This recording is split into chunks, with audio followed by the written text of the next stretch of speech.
మీ అందరికీ నా వందనాలు. సామెతల గ్రంథం 6వ అధ్యాయము 16వ వచనం చదువుకుందాం. యెహోవాకు అసహ్యములైనవి 6 కలవు, 7 ఆయనకు హేయములు. అవేవనగా అహంకార దృష్టియు, కళ్ళలాడు నాలుకయు, నిరపరాధులను చంపు చేతులను,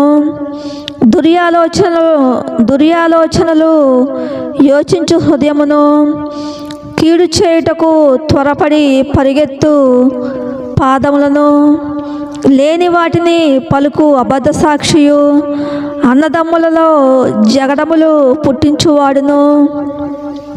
ఇలాంటి చెడు లక్షణాలు మనలో ఉన్నట్లయితే దేవుడు మనల్ని చూసి అసహించుకునేవాడుగా ఉంటాడంట. దేవుడు మనల్ని ఇష్టపడ్డంట.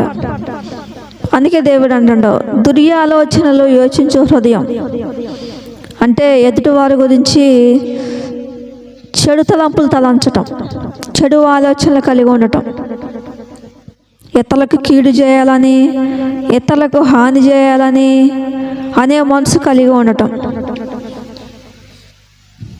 దేవుడు అంటాడు ఆ మనసు మంచిది కాదు అంటాడు దేవుడు. దేవునికి అహంకార దృష్టి కూడా దేవునికి ఇష్టం ఉండదంట. అహంకార దృష్టి అంటే డబ్బు ఉందని, ఆస్తి ఉందని, ఐశ్వర్యం ఉందని, అందం ఉందని, అన్ని విషయాల్లో ఉన్నతమైన స్థితిలో ఉన్నామని, మంచి మంచి గృహాలు ఉన్నాయని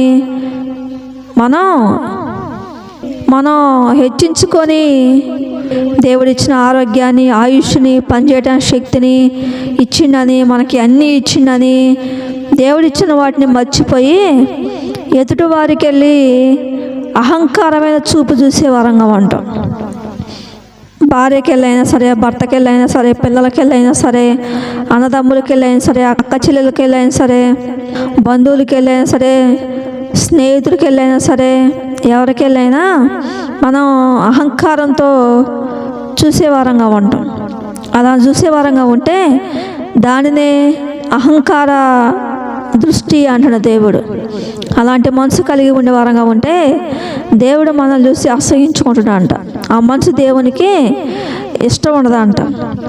కళ్ళలాడు నాలుక అంటే తగాదలు పెట్టుకునే మనసు, ఆ మనసు కూడా దేవునికి ఇష్టం ఉండదంట. దేవుని ఆత్మ మనలో ఉంటే ఎవరి మీద కూడా మనం గొడవలు పెట్టుకోం. భార్య మీద కానీ, భర్త మీద కానీ, పిల్లల మీద కానీ, అన్నదమ్ముల మీద, అక్క చెల్లెల మీద, కొడుకుల మీద, కోడళ్ళ మీద, ఇరుగు పొరుగు వారి మీద, బంధువుల మీద, స్నేహితుల మీద, వారి మీద తగాదలు పెట్టుకోకుండా ఉండే వారంగా ఉంటాం. దేవుని ఆత్మ మనలో ఉన్నట్లయితే. దేవుని ఆత్మ లేకపోతే ఇంట్లో కుటుంబ సభ్యుల మీద మనం తగాదలు పెట్టుకునే వారంగా ఉంటాం. భార్య మీద, భర్త మీద, పిల్లల మీద, అన్నదమ్ముల మీద, అక్క చెల్లెల మీద, కొడుకుల మీద, కోడళ్ళ మీద, బంధువుల మీద, స్నేహితుల మీద, ఇరుగు పొరుగు వారి మీద, మనం పనికి వెళ్ళిన దగ్గర, ఆఫీసులోని మనం తగాదలు పెట్టుకునే వారంగా ఉంటాం.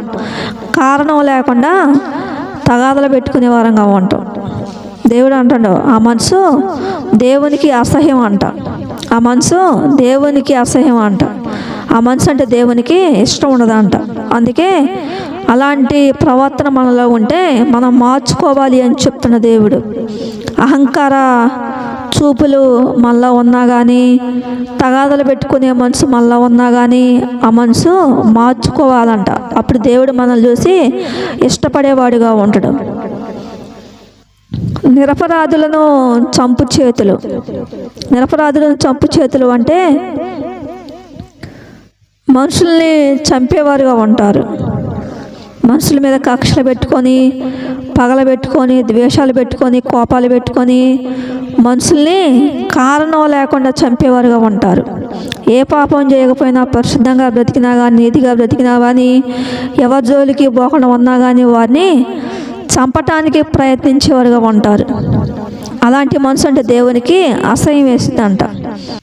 దుర్యాలోచనలు యోచించు హృదయం, చెడు తలంపులు, చెడు ఆలోచనలు కలిగి ఉంటాం. దేవునికి ఆ మనసు కూడా ఇష్టం ఉండదంట. అలాంటి వ్యక్తులను కూడా దేవుడు చూసి అసహించుకునేవాడిగా ఉంటాడంట. అలాంటి మనసు మనలో ఉన్నట్లయితే దేవుడు మనల్ని చూసి అసహించుకునేవాడిగా ఉంటాడంట. లేని వాటిని పలుకు అబద్ధ సాక్షియు, కీడు చేయుటకు త్వరపడి పరిగెత్తు పాదములు. లేని వాటిని పలుకు అబద్ధ సాక్షియు. దేవుడు ఎక్కడ ఏమంటున్నాడంటే కీడు చేయుటకు త్వరపడి పరిగెత్తు పాదములు. అంటే ఇతరులకి కీడు చేయటానికి ఫస్ట్ ఉంటారు. ఇతరుల ఆత్మీయ జీవితాలని పాడు చేయటానికి, ఇతరులని అపవిత్రపరచటానికి, ఇతరులని పరిశుద్ధంగా బ్రతకనీయకుండా పాపంలో పడేసేటట్టు వారిని అపవిత్రం చేసేవారుగా ఉంటారు. చెడు పనులు నేర్పించేవారుగా ఉంటారు. పాపాన్ని నేర్పించేవారుగా ఉంటారు. ఒకవేళ తాగుడు అలవాటు లేకపోయినా కానీ కొంతమంది త్రాగుడు అలవాట్లు నేర్పించేవారుగా ఉంటారు. మంచి లక్షణాలు ఉన్నా కానీ కొంతమంది అమ్మాయిలను ప్రేమించు, అబ్బాయిలను ప్రేమించు, వ్యభిచారం చేయని ప్రేరేపించేవారుగా ఉంటారు. అలాంటి వ్యక్తులను కూడా, అలాంటి మనసు మళ్ళీ ఉన్నట్లయితే దేవుడు మనల్ని చూసి అసహించుకునేవాడుగా ఉంటాడంట. దేవుడు మనల్ని ప్రేమించడంట. అందుకే దేవుడు అంటాడు దాన్ని కీడు చేయ మనసు అంటాడు దేవుడు. ఇతరులకి కీడు చేయకూడదంట. అలా ఇతరులకు కీడు చేసే వరంగా ఉంటే మనం నష్టపోతాం, ఇతరులను కూడా ఆత్మీయ జీవితాన్ని మనం పాడు చేస్తున్నాము అని అర్థం. అందుకే దేవుడు అంటాడు లేని వాటిని పలుకు అబద్ధ సాక్షియు, అన్నదమ్ములలో జగడం పుట్టించువాడును. దేవుడు ఎక్కడ ఏమంటే లేని వాటిని పలుకు అబద్ధ సాక్షి. కొంతమంది అబద్ధాలు ఆడుతూ ఉంటారు. అక్కడ ఏమీ జరగకపోయినా కానీ, అక్కడ ఎవరు ఏది మాట్లాడుకోకపోయినా కానీ వారి మీద, భార్య మీద, భర్త మీద, పిల్లల మీద, అన్నదమ్ముల మీద, అక్క చెల్లెల మీద, ఇరుగు పొరుగు వారి మీద, బంధువుల మీద, స్నేహితుల మీద, ఇరుగు పొరుగు వారి మీద, అందరి మీద, పనికి వెళ్ళిన దగ్గర, ఆఫీస్కి వెళ్ళిన దగ్గర వారు ఏ పాపం చేయకపోయినా కానీ వారి మీద పితులు చెప్పేవారుగా ఉంటారు. వారి గురించి చెడుగా చెప్పేవారుగా ఉంటారు. చెడుగా చెప్పి వారిని అనేక విధాలుగా హింసించేవారుగా ఉంటారు. దేవుడు అందుకే అంటాడు లేని వాటిని పలుకు అబద్ధ సాక్షి. అలాంటి మనసు దేవునికి ఇష్టం ఉండదంట. అలాంటి మనసు కలిగి మనం జీవించే వరంగా ఉంటే దేవుడు మనల్ని అసహించుకునేవాడుగా ఉంటాడంట. దేవుడు అందుకే అంటాడు లేవియా కాండంలో అంటాడు దేవుడు లేని వార్తను మీరు పుట్టించకూడదు అంటాడు దేవుడు. లేని వార్తను పుట్టించకూడదంట. కొంతమంది భర్త పాపం చేయకపోయినా కానీ, భార్య పాపం చేయకపోయినా కానీ, పిల్లల పాపం చేయకపోయినా కానీ, ఇరుగు పొరుగు వారు, బంధువులు, స్నేహితులు పాపం చేయకపోయినా కానీ, పనికి వెళ్ళిన దగ్గర ఏ పాపం చేయకుండా పరిశుద్ధంగా ఉన్నా కానీ వారి గురించి చెడుగా చెప్పి వారు పరువు తీసేవారుగా ఉంటారు. వారిని అనేక విధాలుగా హింసించేవారుగా ఉంటారు. దేవుడు అంటాడు నా మనసు మంచిది కాదు అంటాడు దేవుడు. అలా ప్రవర్తించే వారంగా ఉంటే దేవుడు మనల్ని చూసి అసహించుకునేవాడుగా ఉంటాడంట. ఆ మనసు దేవునికి ఇష్టం ఉండదంట. లేని వాటిని పలుకు అబద్ధ సాక్షియు, అన్నదమ్ములలో జగడములు పుట్టించువాడును. ఏంటంట అన్నదమ్ములలో జగడం పుట్టించేవారు అంటే అన్నదమ్ముల్ని విడదీసేవారు దేవునికి ఇష్టం ఉండదంట. కొంతమంది అన్నదమ్ములకి మధ్య గొడవలు పెట్టి, తగాదలు పెట్టి, లేనిపోని కల్పించి చెప్పి, అనేక రకమైన అబద్ధాలు చెప్పి, అన్న చెప్పే మాటలు అన్నకి, తమ్ముడు చెప్పే మాటలు తమ్ముడికి చెప్పి విడదీసేవారుగా ఉంటారు. దేవుడు అంట నా మనసు కూడా దేవునికి ఇష్టం ఉండదంట. కొంతమంది భార్యాభర్తలను విడదీసేవారుగా ఉంటారు. భర్తలు చెప్పే మాటలు భర్తకు చెప్పేవారుగా ఉంటారు, భార్యకు చెప్పే మాటలు భార్యకు చెప్పేవారుగా ఉంటారు. అలా చెప్పి భార్యాభర్తల మధ్య శాంతి సమాధానం లేకుండా చేసేవారుగా ఉంటారు.